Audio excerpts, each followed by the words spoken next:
the whole arm is supported on a table, so it's not out here. You can do it out here, but generally you're just going to do it on a table here. Let's put this under. Okay, so do you remember the capitate bone?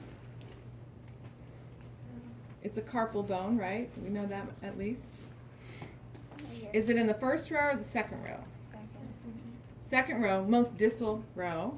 Okay. The way that you find your axis point, which is the capitate, you're going to find your third metacarpal. Okay, so it's going to be, the head of it is going to be at the knuckle of the third finger, the middle finger.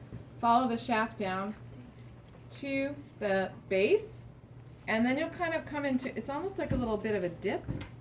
That's the capitate. Okay? So when you find that little dip, you put your axis over that.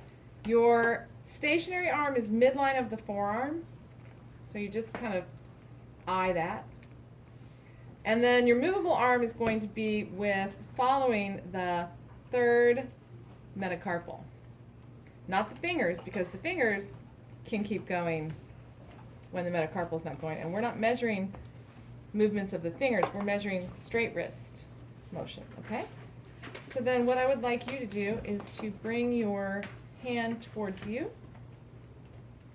Good, and I'm just following that third metacarpal. I can go right to the middle of the head of that knuckle. Here's what a lot of students do. This, let's go back to neutral. They will, okay, go ahead and go that direction again. They'll take this width and get off their axis point, or this will go way out here, and they're like looking at it this way, and they just forget to check that axis. So then I read 60 degrees, and I go 60 degrees, this is what I say to my person that's rating me. But look at this. Does that look like 60 degrees? Okay. So before you say it, make sure that looking at it, it makes sense. Because if you catch it, if you see 60 and you're just like, that can't be right, go back and do it again, and maybe you'll catch what you did. Okay.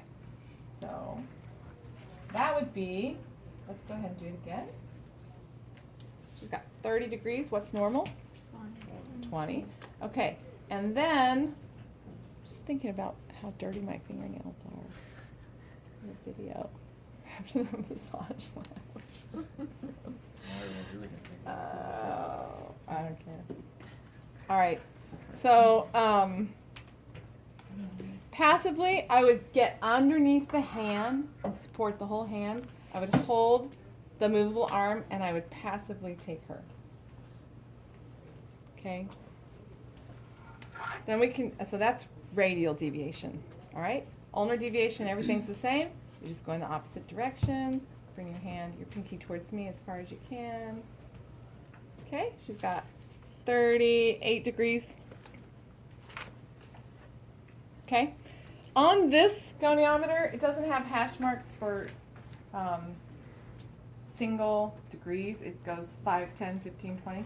So you just have to eye it and give it a good old educated guess-ish that looks pretty much what I would see too, or close, within a degree or two. Okay? Okay. Now, I think, is that all?